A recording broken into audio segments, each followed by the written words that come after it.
So, eto na nga mga Hobby Bees. Andito na finally, magsasign na kami ng contract with...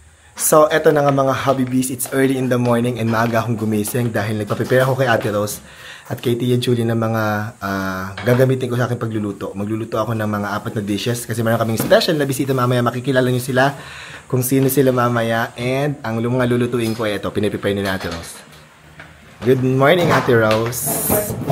So, ready na yung mga pinaprepare ko kay Ate Rose. Okay. Magluluto kami ng... Hulaan nyo kung nulutuin namin.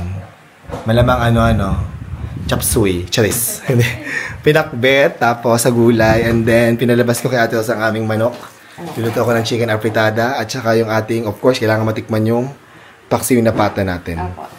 Tapos mayroon din akong embutido, yung aking special embutido.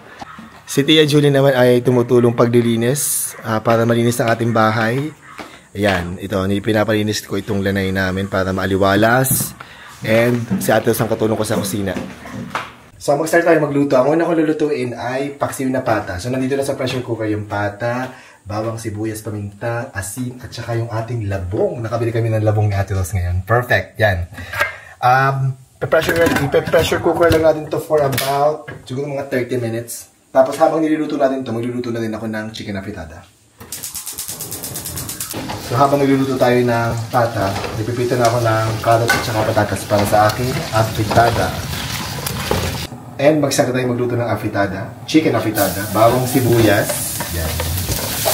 So, ang aming bisita mamaya ay sobrang special because meron kaming contract signing mamaya, Ate Rose. Wow, formal contract signing para sa bagong brand endorsement. So, malalaman niyo mamaya kung sino yung kung anong brand yung aming bagong engagement ni Happy David. So, ilagay natin ang ating manok. 2 manok yung ating lulutuin. 2 buong manok. So, tapos na ang 30 minutes. At ito na yung ating pata. Ayan. Nalagyan natin ng ceiling grate, 3. At syempre, ang ating paboritong Select King vinegar. Paglagay natin ito guys, huwag nyo tatakpan.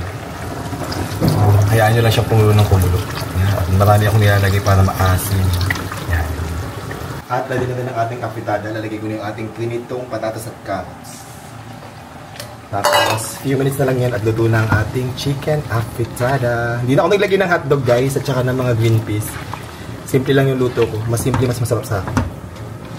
Next ko naman lulutuin ay pinakbet per Tagalog style. Hindi po ito Ilocano. Pakbet Tagalog po ito. Magigisa ako ng bawang, sibuyas at saka kamatis muna.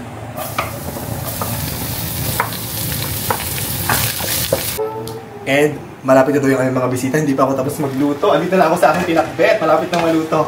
Tapos baka si Ate Rose na magluto ng magprito ng embutido, Ate Rose, ha? Opo, sir. Ito yung pinakbet ko malapit na matapos. Tama-tama. Maliligo pa ako.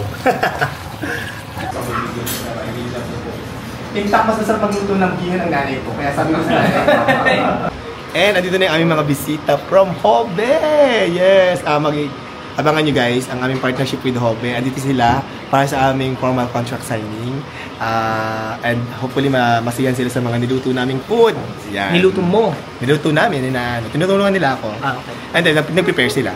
At ito po yung aming food ngayon. Nag-ready kami dito sa aming table ng, syempre, ang aking embutido na may fried. Meron tayong, ito galing sa Hobe, kare-kare ba ito? Kare-kare. Dala nilang kare-kare. Ayan, may dala din. Ang dami palang food natin. At ang niluto ko po ay ito.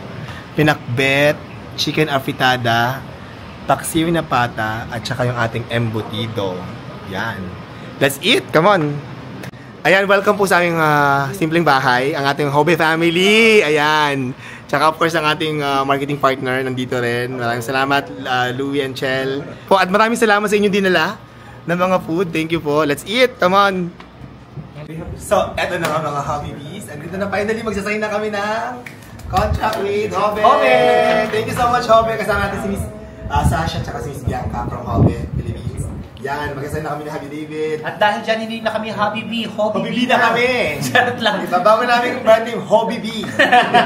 Kasama din natin si Sir Edwin from Hobe, Philippines. Thank you so much, sir.